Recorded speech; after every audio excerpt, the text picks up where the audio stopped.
لله وكفى وسلام على عباده الذين اصطفى أما بعد فأعوذ بالله من الشيطان الرجيم بسم الله الرحمن الرحيم وما أرسلناك إلا رحمة للعالمين صدق الله العظيم. ہے کمال رتبہ مصطفیٰ بلغ العلا بکمالہ، یہ اثر ہے ان کے جمال کا کشف الدجا بجمالہ.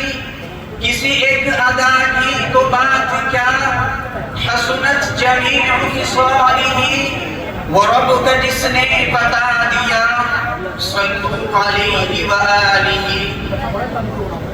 منصب حکمیت پر جلوہ افروز حکم صاحبان اور جامعہ حالہ کے اندریبوں جو ہستی آج میرا موضوع سخن ہے. شمستان کائنات کا کوئی پھول نہیں بلکہ گلدستائے کائنات ہے جس میں بون بون اخلاق کریمہ کے پھول بوندے گئے ہیں اور ہر پھول اپنی رانائی و زیبائی میں گل سرسبز ہے. حضرات گرامی، میں سب سے پہلے آپ حضرات سے یہ عرض کروں گا کہ اس ذات اقدس پر درود پاک کا نذرانہ پیش کرے. جو اٹھے تو آسمان کو بلندی مل جائے، جو بیٹھے تو دھرتی کو سکون مل جائے، جو مسکرا دے تو ستارے چمکنے لگے، جو بولے تو آنا دل چہکنے لگے، جس کے لباس کی ادائیں قرآنی آیات بن جائے، جو چادر اوڑھ کر آ جائے تو قرآن پکار اٹھے یا ایھا المزمل، جو کملی اوڑھ کر آ جائے تو قرآن پکار اٹھے یا ایھا المدثر. خلوتوں میں جو سب بسد بھی، جو سر بسجدہ وہ سر بکف بھی، جو عابد بھی ہو اور مجاہد بھی ہو، جو رازدار فقر و غنا بھی ہو، جو تاجدار جود و صفا بھی ہو، جس کی طلعت سے صبح کو سویرا ملے، جس کی زلفوں کی مستی سے راتوں کو اندھیرا ملے، جس کے شبنم سے جنت مچلنے لگے، جس کے غصے سے جہنم ابلنے لگے، جس کے قدم اٹھے تو عرش معلا کو پہنچ جائے، جس کی انگلی اٹھے تو آفتاب و مشرق ہو جائے، جس کی نگاہ اٹھے تو دشمن دوست ہو جائے، اور جس کے ہوٹھ ہلے تو وحی کے پھول جھڑنے لگے.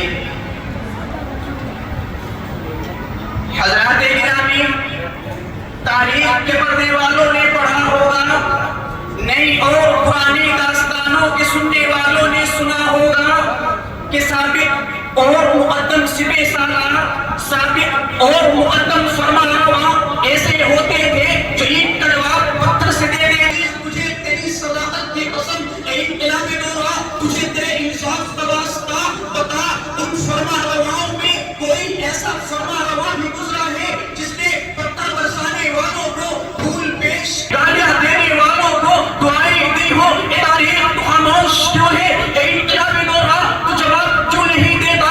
اے گردش زمانہ تو چپ کیوں ہے؟ ہاں ہاں، تیرا خاموش رہنا تیری صداقت کی دلیل ہے، اس لیے کہ ان فرمانرواؤں میں کوئی ایسا فرمانروا گزرا ہی نہیں. اگر ایسے رحیم و کریم کی تلاش ہے تو آؤ سرزمین حجاز کی وہ مقدس تاریخ اٹھا کر دیکھو جو آج سے 1400 سال پہلے لکھی گئی تھی. وہاں تمہیں ملے گا تاجدار فتح سرکار دو عالم صلی اللہ علیہ وسلم. طائف والوں، میں تمہارا ناصری ہوں، تمہارا مسلم ہوں. مکے سے سفر کی صحبتیں برداشت کر کے تمہارے پاس اس لیے آیا ہوں کہ تمہیں گمراہی کی دلدل سے نکال کر عزت و عظمت کی بلندیوں پر پہنچا دوں. سینکڑوں خداؤں کی پرستش کے بجائے ایک رب ذوالجلال کے آگے سجدہ ریز ہونے والا بنا دوں. مگر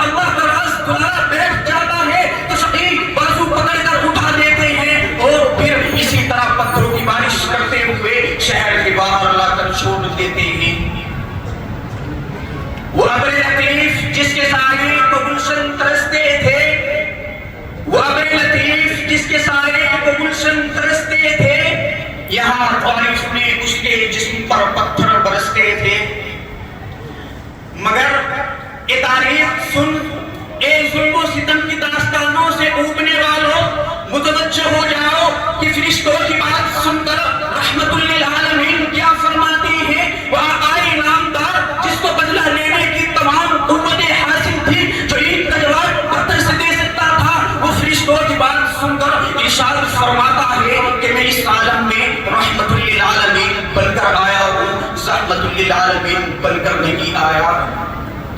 میں ان کے حق میں کیوں قہر الہی کی دعا مانگوں، میں ان کے حق میں کیوں قہر الہی کی دعا مانگوں، بشر ہیں بے خبر ہیں کیوں تباہی کی دعا مانگوں۔